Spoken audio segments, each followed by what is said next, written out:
I want to begin by welcoming both members and witnesses to the Subcommittee on Europe's first hearing on State Department reauthorization. Under the leadership of Chairman Mast, each subcommittee has been assigned different bureaus from across the State Department in order to conduct oversight, explore potential reforms, and to ultimately authorize the bureaus into law.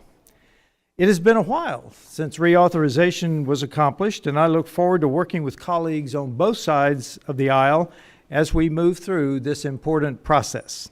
It is essential that Congress takes up its responsibility to authorize a State Department that is fully able to execute the mission of making the United States a safer, stronger, and more prosperous country.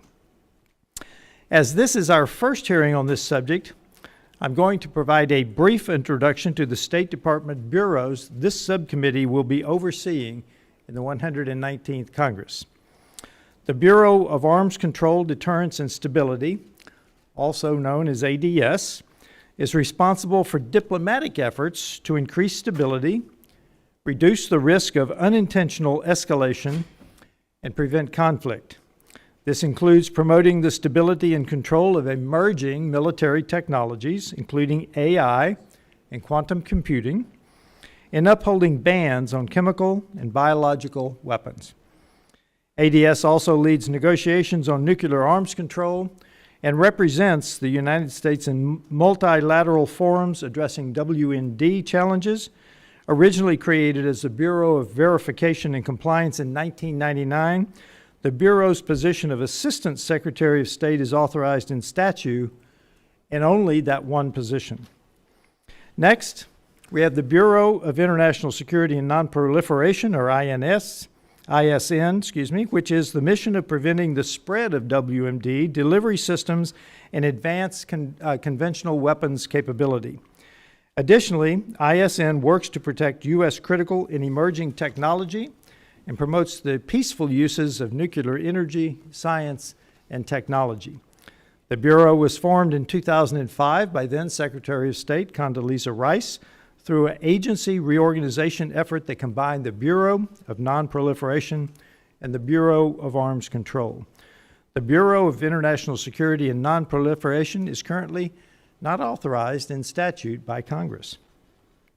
The Bureau of European and Eurasian Affairs, or EUR for short, is responsible for developing and implementing U.S. foreign policy in Europe and Eurasia. The Bureau promotes U.S. interest in the region on issues such as international security, NATO, cooperation with the European Union and other regional organizations, support for democracy, human rights, civil society, economic prosperity, nonproliferation, and counterterrorism. One of the key missions of the Bureau is the planning, coordination, and delivery of assistance to the region. As members of Congress, it is our duty to ensure that every tax dollar spent abroad is achieving U.S. strategic objectives. Like ISN, the Bureau for European and Eurasian Affairs is not authorized in statute.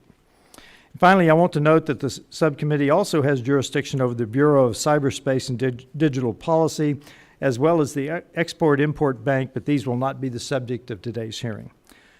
One of the three bureaus we are discussing today, only one is explicitly authorized, and that only partially. Without clear and concise instruction from Congress through a State Department reauthorization, the legislative branch of government invites the executive to have broad powers to shape the structures, personnel, and mission of agencies. It is my belief that a stronger State Department requires clear legislative guidance from the Congress. As the committee moves through this reauthorization process, the experience and insights from our witnesses today will help guide us in working to build a more efficient and effective State Department